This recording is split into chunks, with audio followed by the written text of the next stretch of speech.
ગુજરાતમાં હીટ વેવની આગાહી કરવામાં આવી છે અને 47 ડિગ્રી તાપમાન ગઈકાલે પણ નોંધાયું હતું. હજી પણ રેકોર્ડ બ્રેક ગરમી નોંધાઈ શકે છે. તો ઝાડા ઉલટી અને હીટ સ્ટ્રોકના બનાવો પણ એટલા જ વધી રહ્યા છે. સૌથી વધુ ગરમી અમદાવાદમાં નોંધાઈ છે. 45.8 ડિગ્રી ગરમી કાલે નોંધાઈ હતી અને હજી પણ 4 દિવસ હીટવેવની આગાહી હવામાન વિભાગ દ્વારા વ્યક્ત કરવામાં આવી છે. એટલે કે ગરમીથી છુટકારો મળવાના અત્યારે કોઈ જ અણસાર દેખાઈ નથી રહ્યા. ગુજરાતવાસીઓ અત્યારે ગરમીમાં શેકાઈ રહ્યા છે. આજ અંગે વધુ વાત કરવા માટે નિકુલ અમારી સાથે જોડાઈ ગયા છે. જી નિકુલ. જી બિલકુલથી હજુ આગામી 3 દિવસ ગુજરાતીઓ જે છે તે ગરમીની અંદર શેકાવવું પડશે. એટલે કે 3 દિવસ સુધી જે ગરમીનો હાહાકાર છે તે રાજ્યની અંદર જોવા મળશે. ખાસ કરીને સમગ્ર રાજ્યની અંદર જે છે તે યલો એલર્ટ આપવામાં આવ્યું છે અને અમદાવાદની અંદર જે છે તે રેડ એલર્ટ આપી દેવામાં આવ્યું છે. જે તાપમાનનો પારો છે તે રાજ્યની અંદર 45 ડિગ્રીથી અપ જે છે તે રહેવાની શક્યતાઓ વ્યક્ત કરવામાં આવી છે. સાથે જ આ જે ગરમી વધી રહી છે તેના કારણે રોગચાળો પણ વધી રહ્યો છે. ઝાડા ઉલટીના કેસ અને બેભાન થવાના કેસોમાં ધરખમ રીતે વધારો થઈ રહ્યો છે. ખાસ કરીને જે 108 છે તેની અંદર રોજના 150 થી 160 જેટલા કોલ છે તે લગભગ આજે આવી રહ્યા છે. એટલે કે જે ગરમી જે છે તે વધી રહી છે ગ્રામ્ય વિસ્તારની અંદર હોય કે પછી શહેરી વિસ્તારની અંદર ગરમીનો પારો વધી રહ્યો છે અને તેવામાં પણ અમદાવાદ અને સુરતની અંદર ઝાડા ઉલટી અને જે બેભાન થવાના કેસોની અંદર જે છે તે ધરખમપણે વધારો પણ જે છે જોવા મળ્યો છે. બિલકુલ, એટલે કહેવાય ને હીટ સ્ટ્રોકના કેસીસ વધી રહ્યા છે. તો આ તરફ દિલ્હીમાં ગેરકાયદેસર દબાણો હટાવવાની કામગીરી આજે પણ યથાવત રહી. પહેલા શાહજહાંપુર અને સાથે જહાંગીરપુર બાદ આજે પણ દિલ્હીના અલગ અલગ વિસ્તારોમાં ગેરકાયદેસર બાંધકામો હટાવવામાં આવ્યા હતા. લોકો રસ્તા પર ઉતરી ગયા હતા, વિરોધ કરી રહ્યા હતા કે આખરે શા માટે વારંવાર બુલડોઝર ફેરવવામાં આવી રહ્યું છે. આજે અલગ અલગ વિસ્તારમાં કેવી સ્થિતિ સર્જાઈ, લોકોનો કેવો રોષ જોવા મળ્યો, અજય અમારી સાથે જોડાઈ ગયા છે. જી અજય.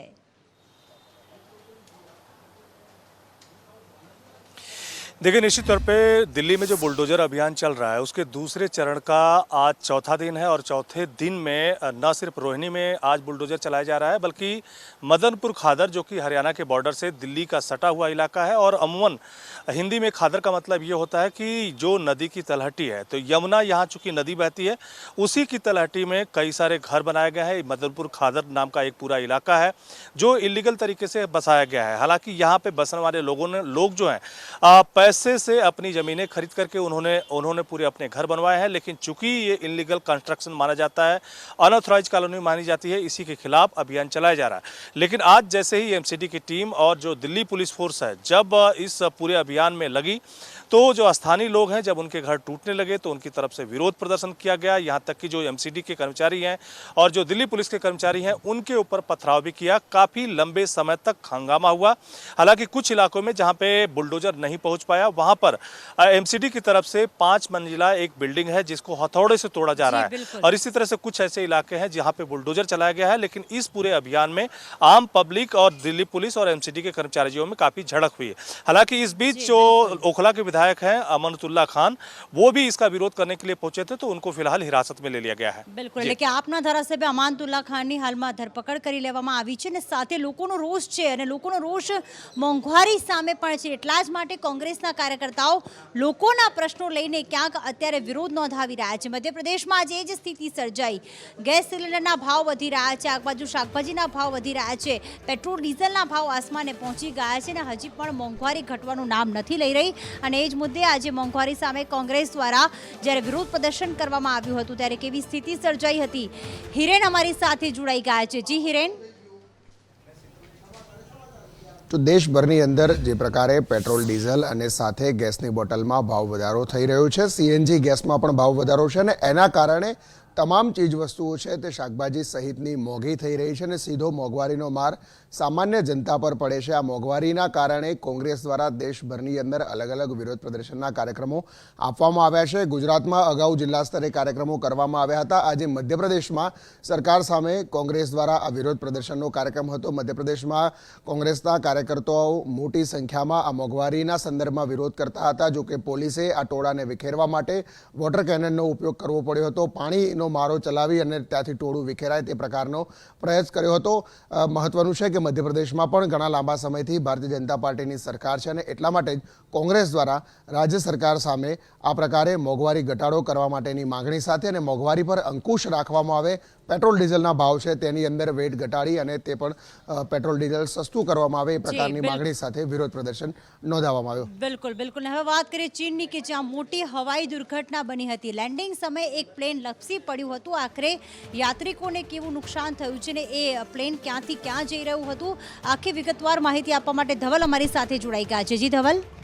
જી પ્રીતિ, જણાવી દઉં કે ચીનના એક ચોંકિંગ એરપોર્ટ પર એક પ્લેનની અંદર દુર્ઘટના થઈ છે અને પ્લેનમાં આગ લાગી ગઈ હતી. એક્ઝેક્ટલી જ્યારે એ ટેક ઓફ કરવા જઈ રહ્યો હતો ત્યારે લેન્ડ થવાને બદલે એમાં સ્ક્રેચ થયો અને આગ લાગી ગઈ. આગ લાગી જવામાં 122થી વધારે પેસેન્જર જો કે એમાં હાજર હતા, જેમાંથી 40થી વધારે પેસેન્જર ઇજાગ્રસ્ત થયા છે, દાઝ્યા છે. અને સૌથી મહત્ત્વની વાત તો એ છે કે આ પ્લેન છે ને ચીનના ચોંકિંગથી તિબેતનું ન્યાંગચી જતું હતું અને આગને કારણે સમગ્ર દુર્ઘટના બની હતી. જોકે સત્વરે જ જે એરપોર્ટ પર રહેલી ઓથોરિટીએ આગને બુઝાવી દીધી હતી અને હાલની સ્થિતિ આ વિડીયો મારફતે દેખાઈ રહી છે. બિલકુલ, એટલે ખાસ કહેવાય ને કે ટેક ઓફના સમયે આખી આ ઘટના બની હતી. ને સારી જો આપણે વાત કરીએ તાજમહેલનો વિવાદ જે અત્યારે હાઈકોર્ટ સુધી પહોંચી ગયો છે. અલ્હાબાદ હાઈકોર્ટ જે છે એમાં ક્યાંક લખનૌની બેન્ચ આની સુનાવણી કરી રહી છે. અરજદારે અરજી કરી છે કે 22 રૂમ જે છે એને ખોલી નાખવામાં આવે. અરજદારને ફટકાર લગાવતા જજે આખરે શું ટિપ્પણી કરી છે જે મુદ્દે વાત કરવા માટે અજય અમારી સાથે જોડાઈ ગયા છે. જી અજય.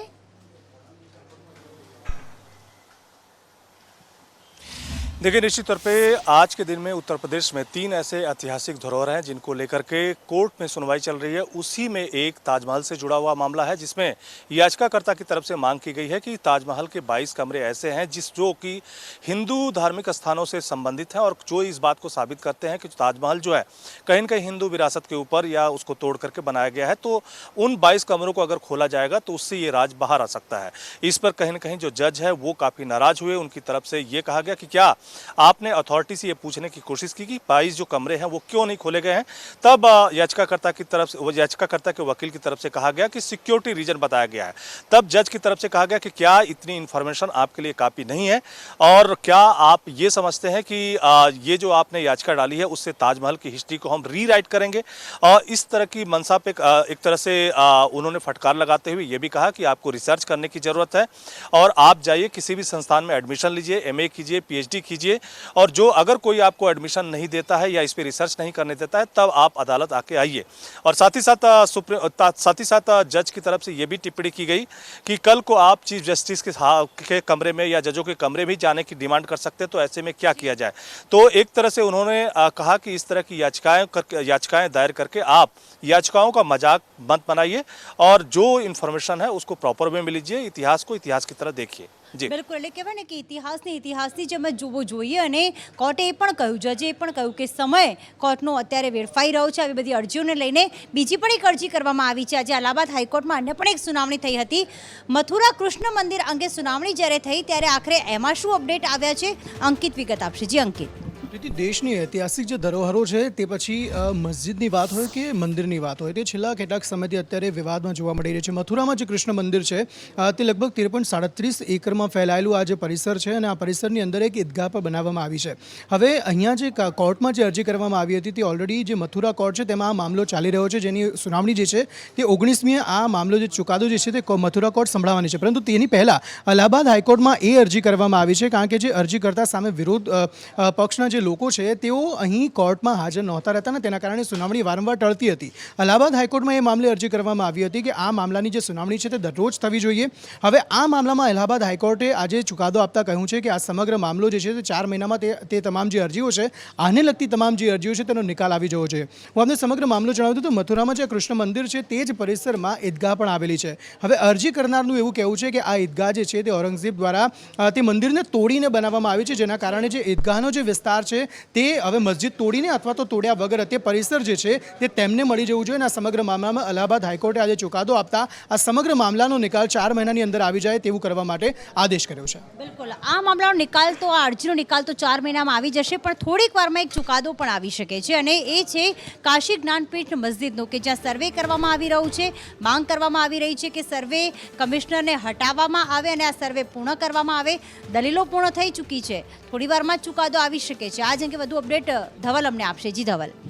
જે આપને જણાવી દઉં કે વારાણસીનું જે જ્ઞાનવાપી મસ્જિદ છે તેની અંદર શ્રી શૃંગાર ગૌરી મંદિરની અમુક મૂર્તિઓ રહેલી છે અને મૂર્તિઓ પુરાતત્વ વખતની છે એવું માનવામાં આવી રહ્યું છે, જેને લઈને આખી આ કોર્ટની અંદર મેટર પહોંચી છે. એક્ઝેક્ટલી મેટર એવી હતી કે વારાણસી કોર્ટે અગાઉ આ જ મુદ્દે સુનાવણી ધરી હતી અને સુનાવણીમાં એવું કહ્યું હતું કે ભાઈ એક કમિશનરની નિમણૂક કરવામાં આવી હતી જે પુરાતત્વ વિભાગના હતા, જેનો સર્વે કરી રહ્યા હતા. આ જ વ્યક્તિને હટાવવા માટે ફરી એક માંગ ઉઠી છે અને જે મસ્જિદના જ્ઞાનવાપી મસ્જિદના ટ્રસ્ટીઓ છે એમને એવી યાચિકા દાખલ કરી છે કે જે લોકો સર્વે કરી રહ્યા છે એ જ કમિશનરને હટાવવામાં આવે, નવા કોઈ વ્યક્તિ સર્વે કરે.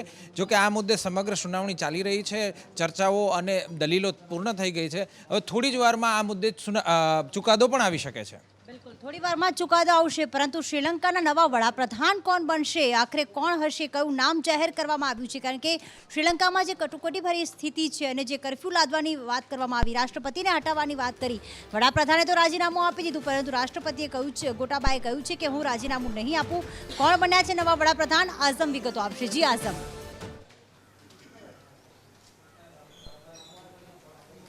શ્રીલંકાના અંદર નવા પ્રધાનમંત્રી તરીકે રાનિલ વિક્રમસિંઘેની નામની જાહેરાત થઈ ગઈ છે અને શપથ પણ લેશે તેવી વાતો સામે આવી રહી છે. બીજી તરફ જે રાષ્ટ્રપતિ ગોટાબાય છે તેમને એવું સ્પષ્ટ કરી દીધું છે કે હું મારા પદેથી રાજીનામું નથી આપવાનું. ઉપરાંત એમને એવું પણ જાહેરાત કરી છે કે જે શ્રીલંકાની જે મુખ્ય બેંક છે તેના જે ગવર્નર છે તેની પણ બદલી કરવામાં આવશે. ખરેખર જોવા જાય તો શ્રીલંકા હાલ આર્થિક પરિસ્થિતિને જોતા ઇતિહાસમાં સૌથી ખરાબ દિવસો જોઈ રહ્યું છે. હિંસક જે બનાવો બન્યા છે તેના અંદર એક જે શાસક પક્ષના નેતા સાંસદ છે તેમને પણ મોત થયું છે તેવું પણ વાત સામે આવી હતી. અને જે રીતે વિદ્યાર્થીઓ અને જે શ્રીલંકાના નાગરિકો રસ્તા પર ઉતરી આવ્યા હતા તેમને કંટ્રોલ કરવા માટે સેનાની મદદ પણ લેવામાં આવી રહી છે અને ટેન્કના ઉપર સવાર થઈને શ્રીલંકાની સેના ત્યાં પેટ્રોલિંગ અને માર્ચ કરી રહી છે. આજે બપોરે 2 વાગ્યા સુધી શ્રીલંકાના અંદર કર્ફ્યુમાં રાહત પણ આપવામાં આવી હતી, પરંતુ એક વાત યાદ રાખવાની છે કે નવા રાષ્ટ્રપતિના નામની જાહેરાત સાથે નવા પ્રધાનમંત્રીના નામની જાહેરાત સાથે જૂના રાષ્ટ્રપતિ પોતાનું પદ નહીં છોડશે તેવી જાહેરાત કરવામાં આવી છે. અને એકમાં સામે આવી રહ્યું છે કે આર્થિક પરિસ્થિતિ હજુ પણ શ્રીલંકામાં ખરાબ જ છે. બિલકુલ, અને થોડા દિવસોમાં નવી કેબિનેટનું ગઠન પણ કરવામાં આવશે. પરંતુ આ બાજુ જોવા જઈએ તો સરકારી કર્મચારીઓ, રાજ્ય સરકારના કર્મચારીઓ જે છે એ જૂની પેન્શન યોજના લાગુ કરવા માટે છેલ્લા ઘણા દિવસોથી ધરણા કરી રહ્યા છે. તેઓ જ માંગ કરી રહ્યા છે કે તેમનું જે ઘડપણ છે તેને સુરક્ષિત કરવા માટે જૂની પેન્શન યોજના લાગુ કરવામાં આવે, પરંતુ તે અપેક્ષા રાખી રહ્યા છે. પણ એની વચ્ચે નાણામંત્રી કનુભાઈ દેસાઈએ આજે એક ચોંકાવનારું નિવેદન આપ્યું છે, જે નિવેદન પરથી સંકેત મળી રહ્યું છે કે રાજ્ય સરકારની કોઈ જ ઈચ્છા નથી કે તે જૂની પેન્શન યોજના લાગુ કરે. આખરે કનુભાઈ દેસાઈએ શું નિવેદન આપ્યું તે સાંભળી લઈએ. રાજસ્થાન અને છત્તીસગઢ જેવા પછાત રાજ્યોમાં જૂની પેન્શન યોજના લાગુ કરી દેવામાં આવી છે. પેન્શન યોજનાની વાત લગભગ 17 વર્ષ પછી કરવાનો કોઈ મતલબ નથી. રાજસ્થાન અને છત્તીસગઢ જેવા પછાત રાજ્યોમાં જૂની પેન્શન યોજના લાગુ કરી દેવામાં આવી છે. પેન્શન યોજનાની વાત લગભગ 17 વર્ષ પછી કરવાનો કોઈ મતલબ નથી. ત્યારે કેન્દ્ર સરકારની અને રાજ્ય સરકારની જે પણ યોજનાઓ હોય તો જ્યારે તે 100% સંતૃપ્ત થઈ જાય છે, ત્યારે આજે એના જ મુદ્દે આજે એક ઉત્કર્ષ સંમેલનનું આયોજન ભરૂચ ખાતે કરવામાં આવ્યું હતું. વડાપ્રધાન નરેન્દ્ર મોદી પણ વર્ચ્યુઅલી જોડાયા હતા અને લાભાર્થીઓ સાથે વાત કરી હતી અને લાભાર્થીઓ પાસેથી તેમની પ્રતિક્રિયાઓ જાણી હતી કે તેમને આ યોજનાઓથી કેટલો લાભ થઈ રહ્યો છે. આવો સાંભળી લઈએ કે વડાપ્રધાન નરેન્દ્ર મોદીએ શું કહ્યું. ये बड़ी लड़की का अभी रिजल्ट आया है, अभी 10 बजे वो 80% आया है और डॉक्टर बनना चाहती है. डॉक्टर बनना चाहती है? हाँ जी. है क्या वहाँ आपके साथ बैठी है क्या? साथ में, आप हमारे साथ में बैठी है. कौन है बताओ बेटा, क्या नाम है? आप उनको आशीर्वाद दीजिए सर जी. अरे मेरे आशीर्वाद है. क्या नाम बेटा? आलिया. अच्छा बेटा बताइए, डॉक्टर बनने का मन विचार आया? पापा की प्रॉब्लम को देखकर. उससे नहीं बोला जाएगा, वो थोड़ा भावुक हो गई है. भेज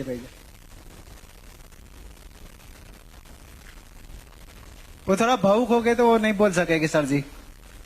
ऐसा है, बेटी को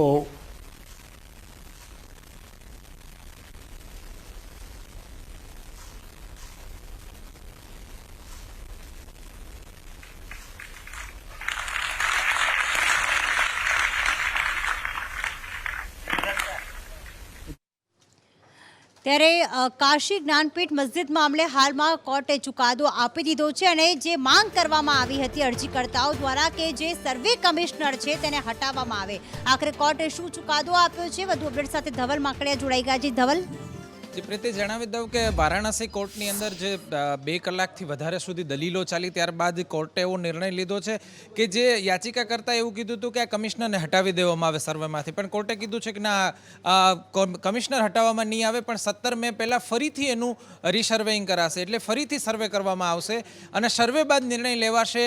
એ યાચિકાકર્તાની જે પણ વાત છે, જે પણ ચર્ચા છે અને જે પણ મુદ્દો છે એ મુદ્દે ફરી સુનાવણી કરવામાં આવશે, પણ હાલ પૂરતા કમિશનરને હટાવાશે નહીં અને 17 મે પહેલા ફરીથી રીસર્વે કરાશે. બિલકુલ 17 મે પહેલા ફરીથી રીસર્વે કરવામાં આવશે અને સાથે વારાણસી કોર્ટે એ પણ કહ્યું છે કે કોર્ટ કમિશનરે હટાવવામાં નહીં આવે. સતત 2 કલાક સુધી વારાણસી કોર્ટમાં જે સુનાવણી થઈ, દલીલો થઈને ત્યારબાદ વારાણસી કોર્ટે કાશી જ્ઞાનવાપી મસ્જિદ મુદ્દે, જે જ્ઞાનપીઠ મુદ્દે જે ચુકાદો આપ્યો છે અને 17 મે પછી ફરી સર્વે કરવાની અને સાથે કમિશનરને ન હટાવવા અંગે ચુકાદો આપ્યો.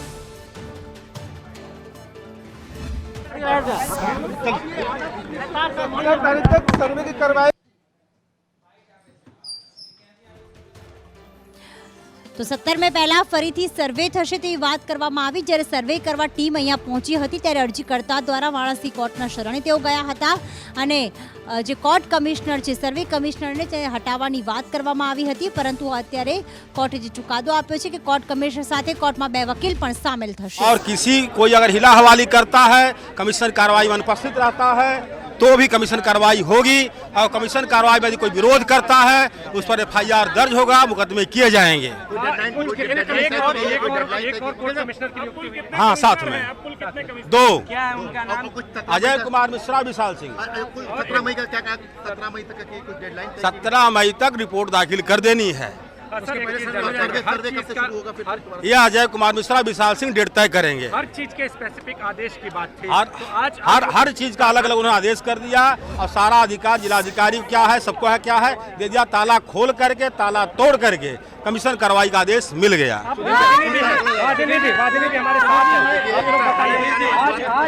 उसका स्पष्ट आदेश कर दिया कि जिलाधिकारी उसको ताला खोलवा करके तोड़वा कमीशन कार्रवाई कराए. यदि कमीशन कार्रवाई में कोई विरोध करता है तो उस पर FIR दर्ज करे और मुकदमे कार्रवाई करे. कमीशन दौरान कमीशन कोई बाहरी व्यक्ति अंदर नहीं रहेगा. किसी तरह की बाधा अब तो नहीं आनी चाहिए. क्या आज कोर्ट ने फैसला दिया है, बताइए. कोर्ट ने आज फैसला बड़ा स्पष्ट दे दिया कि अजय कुमार मिश्रा कमिश्नर नहीं बदले जाएंगे. अजय कुमार मिश्रा के साथ विशाल सिंह भी कमिश्नर लगाए गए, और जो यहाँ तक ताला खोल करके ब्रैकेटिंग के अंदर की बात थी उसके लिए कहा कि कमीशन कार्रवाई होगी. जिलाधिकारी सुनिश्चित करें, यदि चाबी नहीं मिलती ताला तोड़ कार्रवाई करें, और यदि कमीशन कार्रवाई में कोई विरोध करता है तो उस पर FIR तक, मुकदमा तक दर्ज करने का आदेश कोर्ट ने दे दिया. तो अब ये कमीशन की कार्यवाही जो है सर्वेक्षण की, ये कब होगी? इसके लिए अजय कुमार मिश्रा તો રાજકોટમાં એક યુવકની હત્યાની ઘટના બની હતી. તે હત્યાની ઘટનાનો ભેદ આખરે ઉકેલાઈ ગયો છે અને જે પ્રેમિકાના ભાઈઓ હતા તેમણે જે યુવકને ઢોરમાર માર્યો હતો ને ત્યારબાદ તેની હત્યા કરી દેવામાં આવી હતી. સમગ્ર ઘટના કઈ રીતે બની હતી, કોની ધરપકડ કરવામાં આવી છે, મયુર અમારી સાથે જોડાઈ ગયા છે. જી મયુર. બિલકુલ પ્રીતિ, મામલો 10 તારીખનો છે. રાજકોટના જંગલેશ્વર વિસ્તારની અંદર સમયા નામની મુસ્લિમ યુવતી અને મિથુન ઠાકોર નામનો જે હિન્દુ યુવક છે તે બંનેનો પ્રેમ સંબંધ હતો. યુવતી છે તેની સાથે આ યુવકની ટેલિફોનિક વાતચીત થઈ રહી હતી અને આ વાતચીતની જાણ યુવતીના ભાઈ સાકિર છે તેને થઈ હતી. પહેલાં તો વિરોધ કર્યો હતો, પરંતુ બાદમાં યુવક છે મિથુન, તેને મારવા માટે સાકિર અને અબ્દુલ બંને મિથુનના ઘરે ગયા હતા. ત્યાં તેને ઢોરમાર મારવામાં આવ્યો હતો અને આ દરમિયાન ઇજાગ્રસ્ત થયેલા મિથુન છે તેનું સારવાર દરમિયાન મોત થયું હતું. મામલો હત્યામાં પરિણામ્યો હતો. હવે પોલીસ છે, ભક્તિનગર પોલીસ, તેને અબ્દુલ અને સાકિર નામના 2 શખ્સો છે તેમની ધરપકડ કરી છે. બંનેની સામે હત્યાનો ગુનો દાખલ કરવામાં આવ્યો છે. પરંતુ મહત્વની વાત એ છે કે મિથુન છે તે સાકિરનો જૂનો મિત્ર હતો અને એ સાકિરને ત્યારબાદ જ ખ્યાલ આવ્યો હતો કે તેની બેન સાથેના મિથુનના પ્રેમ સંબંધો છે. આ વાતથી નારાજ થઈને તેને મિત્રતાને સંબંધ છોડી દીધો હતો અને ત્યારબાદ અનેક વખત સમજાવટ કરી હતી, પરંતુ સમજાવટ કારગર ન નીવડીને આખરે સાકિરે અબ્દુલની સાથે મળીને મિથુન નામના એક શખ્સ છે તેની હત્યા નિપજાવી દીધી. બિલકુલ, અને રાજ્યમાં રખડતા ઢોરનો આતંક સતત વધી રહ્યો છે, જેના કારણે થોડા દિવસ પહેલાં જ એક વૃદ્ધનું મોત થઈ ગયું હતું. તો રખડતા ઢોરના કારણે એક વિદ્યાર્થીએ પોતાની આંખ ગુમાવવાનો વારો આવ્યો છે. તો બનાસકાંઠામાં પણ એક બાઇક સવારને ગંભીર ઈજાઓ પહોંચી છે. આખરે કઈ બે ઘટનાઓ બની છે રાજ્યમાં, કુણાલ માહિતી આપશે. જી કુણાલ. બિલકુલ, જે રીતે વાઘોડિયા રોડ ખાતે રહેતા હેનિલ નામનો જે વિદ્યાર્થી છે, પોલિટેકનિકમાં અભ્યાસ કરતો હતો, તે પસાર થઈ રહ્યો હતો. તે દરમિયાન ગાયે તેને અડફેટે લીધો હતો અને શીંગડું તેની આંખમાં વાગી ગયું હતું અને તેના કારણે તેને આંખ ગુમાવવાનો વારો આવ્યો છે. તો બનાસકાંઠાના પાલનપુરમાં પણ આવી એક ઘટના ઘટી છે. ત્યાં પણ હનુમાન ટેકરી વિસ્તારમાંથી બાઇક પર પસાર થતા યુવાનને ગાય અડફેટે લેતા ગંભીર રીતે ઇજાગ્રસ્ત થયો હતો, જ્યાં તેને સારવાર હેઠળ ખસેડાતા તેને મૃત જાહેર કરાયો હતો. એટલે એક તરફ તો ગુજરાતમાં રખડતા ઢોરો મુક્ત હોવાના દાવા કરવામાં આવે છે, પરંતુ વાસ્તવિકતા એ છે કે હજુ પણ લોકો ગાયના રખડતા ઢોરોના અડફેટે જીવ ગુમાવે છે. હાલમાં ઉનાળાની સિઝન અને એક બાજુ પાણીનો કકળાટ ચાલી રહ્યો છે અને સ્થાનિક રહીશો રોષે ભરાયા છે. તો આ જ પ્રશ્નને લઈને આજે કોંગ્રેસ દ્વારા પણ વિરોધ પ્રદર્શન કરવામાં આવ્યું હતું. અમદાવાદમાં પાણીની સમસ્યા અંગે જ્યારે વિરોધ કરવામાં આવ્યો ત્યારે મ્યુનિસિપલ કમિશનરના ઘરે નાહવા પહોંચ્યા હતા કોંગ્રેસના તમામ કાઉન્સિલર્સ. કેવી સ્થિતિ સર્જાઈ હતી, કયા કયા વિસ્તારમાં પાણીની તંગી છે, નિકુલ માહિતી આપશે. જી નિકુલ.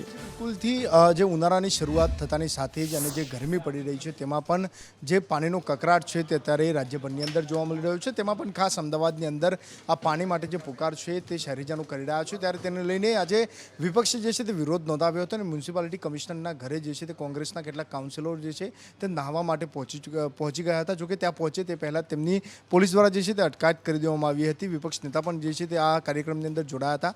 કોંગ્રેસ દ્વારા એકાએક જે આશ્ચર્યજનક કાર્યક્રમ આપી અને જે પાણી અંગે વિરોધ નોંધાવ્યો હતો, જેમાં પોલીસ જે ત્યાં પહોંચે તે પહેલાં જ પહોંચી ચૂકી હતી અને કોંગ્રેસના તમામ કાઉન્સિલરોની અટકાયત કરી હતી.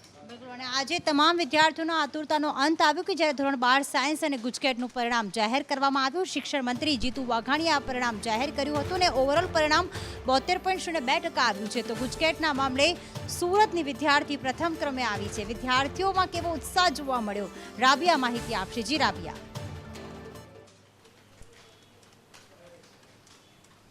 પ્રીતિ, આજે ધોરણ 12 સાયન્સનું અને ગુજકેટનું જે પરિણામ જાહેર છે, ખાસ કરીને જો ગુજકેટની વાત કરીએ તો ગુજકેટની અંદર સુરતની વિદ્યાર્થી ઝળકી છે એમ કહી શકાય છે. સુરતની જે વિદ્યાર્થી છે એણે બાજી મારી છે. સુરતની વિદ્યાર્થી પ્રથમ ક્રમે જે આવી છે એનું નામ છે વૈભવી મકવાણા. વૈભવી મકવાણાએ ગુજકેટમાં 120માંથી 120 માર્ક્સ મેળવ્યા છે. એટલે વૈભવીના પરિવારની અંદર પણ આનંદનો માહોલ જોવા મળી રહ્યો હતો. સાથે જ જો 12 વિજ્ઞાન પ્રવાહ અને ગુજકેટના પરિણામની વાત કરીએ તો શિક્ષણ મંત્રી જીતુ વાઘાણી દ્વારા આ પરિણામો જે છે જાહેર કરવામાં આવ્યા હતા. 12 વિજ્ઞાન પ્રવાહનું 72.2% પરિણામ જે છે ઓલ ઓવર જાહેર થયું છે. સૌથી વધુ પરિણામ જે છે લાઠી કેન્દ્રનું 96.12% પરિણામ જાહેર થયું હતું. તો રાજ્યની 64 શાળાઓમાંથી 100% પરિણામ જાહેર થયા છે. એટલે 68,681 પરીક્ષાર્થીઓ આ પરીક્ષાની અંદર પાસ થયા છે એમ પણ કહી શકાય છે. સૌથી ઓછું પરિણામ દાહોદનું રહ્યું છે, જેમાં 40.19% પરિણામ રહ્યું છે. તો 61 શાળાઓમાં 10% કરતાં ઓછું પરિણામ રહ્યું છે. 196 વિદ્યાર્થીઓ A ગ્રેડ સાથે ઉતર્યા હતા. તો અંગ્રેજી માધ્યમનું 72.57% પરિણામ, ગુજરાતી માધ્યમનું 72.4% પરિણામ. તો સાથે જ પ્રીતિ, જો સુરતની વાત કરીએ તો સુરત જિલ્લાની અંદર 42% જે પરિણામ હતું, 42 વિદ્યાર્થીઓમાંથી 16 વિદ્યાર્થીઓ તો સુરતની એક આશાદીપ શાળાના આવ્યા હતા. બિલકુલ. હવે વાત કરીએ શેર માર્કેટની, તો એક તરફ આરબીઆઈએ આજે નિવેદન કર્યું કે મોંઘવારી દર હજી પણ વધી શકે છે અને સાથે સાથે મોંઘવારીને કાબૂમાં લેતા 6 થી 8 મહિનાનો સમય લાગી શકે છે. અને આ જ મુદ્દાને લઈને ખાસ આજે શેર બજાર સવારથી જ 1000 પોઈન્ટ ડાઉન ચાલી રહ્યું છે. નિફ્ટી પર 300 પોઈન્ટ ઘટી તો રૂપિયો પણ તૂટ્યો હતો. ધવલ વધુ વિગતો આપશે કે આખરે શેર બજારમાં જ્યારે આ અસર થવા પામી છે, હજી કેટલી આગામી સમયમાં નેગેટિવ અસર રહી શકે. જી ધવલ. આજે જે ભારતના મોંઘવારીના આંકડા આવવાના છે, સિવાય ગઈકાલે અમેરિકાના મોંઘવારીના આંકડા આવ્યા, ત્યારબાદ સમગ્ર વૈશ્વિક બજારોમાં વેચવાલી જોવા મળી રહી છે. અને આજે ભારતીય બજારમાં નિફ્ટી 400 પોઈન્ટથી વધુ અને સેન્સેક્સ 1300 પોઈન્ટથી વધુ તૂટી ચૂક્યો છે. અને હજી આરબીઆઈએ જે રીતે વ્યાજદર વધાર્યા હતા, જે આવનારી જે બીજી બેઠકો મળી શકે છે તેની અંદર પણ વ્યાજદર વધી શકે છે. આ બાદ જે રોકાણકારો છે તેઓ મોટા પાયે વેચવાલી કરી રહ્યા છે. રૂપિયો પણ 77.47ના સ્તર પર પહોંચી ગયો છે. એટલે રૂપિયો પણ નબળો થઈ રહ્યો છે, ક્રૂડ મોંઘું થઈ રહ્યું છે.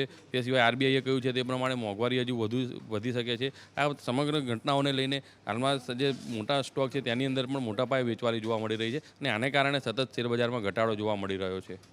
શેર માર્કેટમાં ભલે ઘટાડો થઈ રહ્યો હોય, પરંતુ ચીનમાં વાત કરીએ તો સતત કોરોનાના કેસીસ અત્યારે વધી રહ્યા છે ને ચીનમાં ઓમિક્રોન વેરિયન્ટે હાહાકાર મચાવી દીધો છે. અને હાલમાં જો વાત કરીએ તો હજી પણ કોરોનાની સુનામી આવવાની પૂરેપૂરી શક્યતા રહેલી છે. કૃષ્ણા વધુ અપડેટ આપશે. જી કૃષ્ણા. જે પ્રીતિ જ્યાંથી કોરોનાની શરૂઆત થઈ હતી તે ચીનમાં ફરી એક વખત કોરોના વિસ્ફોટ થઈ રહ્યો છે, પ્રતિબંધો લાદવામાં આવી રહ્યા છે અને ચિંતાજનક અનુમાનો લગાવવામાં આવી રહ્યા છે. કુડાન યુનિવર્સિટી દ્વારા કહેવામાં આવ્યું છે કે જો ચીન દ્વારા ઢીલાઈ વર્તવામાં આવશે તો અનેક લોકો કોરોનાના સાણસામાં આવી જશે, સકંજામાં આવી જશે અને ખૂબ મોટી સંખ્યામાં લોકોના મૃત્યુ થશે અને એના કારણે ઝીરો કોવિડ વિકલ્પની જગ્યાએ કોઈ અન્ય વિકલ્પો અપનાવવા જોઈએ કે જેના કારણે કોરોના પર રોક લગાવી શકાય. ત્યારે 16 કરોડ કરતાં પણ વધારે લોકો શાંઘાઈમાં સંપૂર્ણપણે લોકડાઉન લગાવી દેવામાં આવ્યું છે અને 16 કરોડ કરતાં પણ વધારે લોકો એવા છે કે જેઓ અત્યારે સંપૂર્ણ પ્રતિબંધો હેઠળ જીવી રહ્યા છે. પરંતુ જે રીતે WHO દ્વારા પણ આગાહી કરવામાં આવી હતી, ચિંતા વ્યક્ત કરવામાં આવી હતી, કુડાન યુનિવર્સિટી દ્વારા આગાહી કરવામાં આવી છે, એટલા માટે એવું કહેવાય રહ્યું છે કે જો ચીન હવે આ મામલે હજુ કેટલા કડક પ્રતિબંધો નહીં લગાવે તો આ આંકડો જે શરૂઆતમાં કોરોનાની શરૂઆતમાં જે ચીનની સ્થિતિ થઈ હતી તેવું થઈ શકે છે. બિલકુલ, એટલે કે કહેવાય ને કે ચીનમાં સતત કોરોનાના આંકડા અત્યારે વધી રહ્યા છે.